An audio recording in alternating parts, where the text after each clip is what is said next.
ओम शांति। आज 11 अक्टूबर 2025।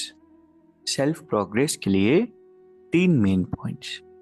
Point number 1 है, इस आसुरी दुनिया में बहुत बहुत सहनशील बनकर रहना है। कोई गाली दे, दुख दे तो भी सहन करना। परमात्मा हमें रियलाइज करवाते, बताते हैं कि जो दुनिया है जिसमें हम अभी रह रहे हैं वो आसुरी दुनिया बन चुकी है। आसुरी वृत्तियां हो गई हैं, आसुरी सोच हो गई है। लेना, मांगना, छीनना, लड़ाई झगड़ा, वॉर्स, लूटपाट, चोरी, कितनी सारी चीजें देखकर समझ आता है कि दुनिया आसुरी हो। और इसीलिए जब हम घर से बाहर निकलते हैं, मतलब कि दुनिया में सब कुछ फेस करते हैं, बहुत कुछ सहन करना पड़ता है। कोई हमारे मदद करने के रिस्पॉन्स में भी हमें दुख दे सकता है। किसी काम अच्छा करने जाए, उल्टा हमें ही तकलीफ दे सकता है। कोई गाली दे, दुख दे तो भी क्या करना है? सहन करना है। क्यों? क्योंकि दुनिया ही ऐसी है, लोग भी ऐसे ही मिलेंगे। यहाँ तो हम एक्सपेक्ट नहीं कर सकते कि कोई हमें समझे, अच्छे से बात करे। करे तो अच्छा, नहीं करे तो हमें पता है कि आसुरी दुनिया है।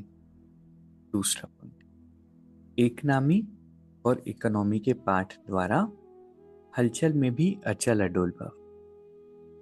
बाबा कहते हैं कि समय के प्रमाण वायुमंडल अशांति और हलचल का बढ़ता जा रहा है। ऐसे समय पर हमें क्या करना है? अचल अडोल रहना है, और इसके लिए बुद्धि की लाइन क्लियर होनी चाहिए। और इसके लिए क्या करना होगा? समय प्रमाण टचिंग और कैचिंग पावर की आवश्यकता।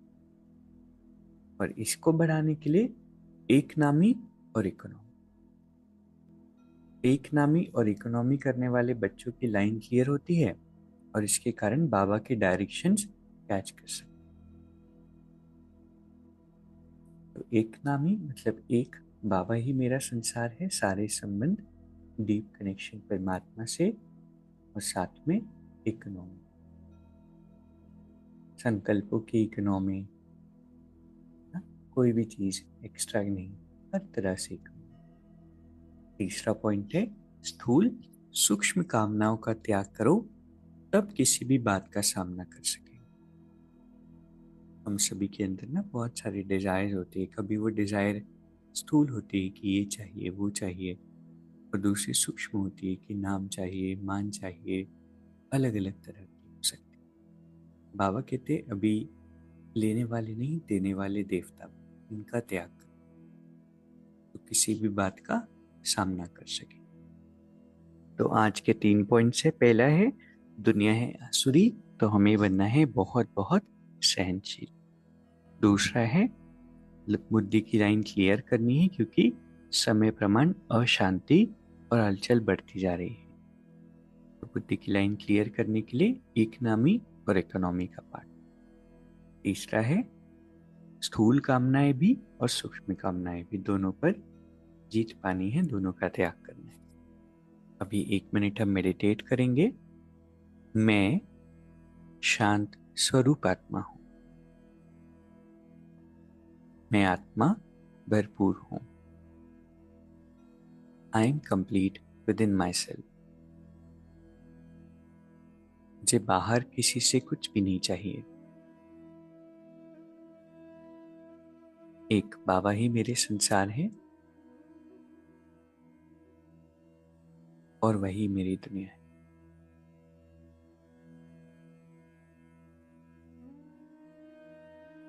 मैं आत्मा सहनशीलता की देवी हूं। इस आसुरी दुनिया में किसी का किसी कोई भी एक्शन, कोई भी बात मुझे अफेक्ट नहीं कर सकती। मेरे अंदर सहन करने की असीम शक्ति। बाबा हर पल मेरे साथ है। ओम शांति शुक्रिया, शुक्रिया।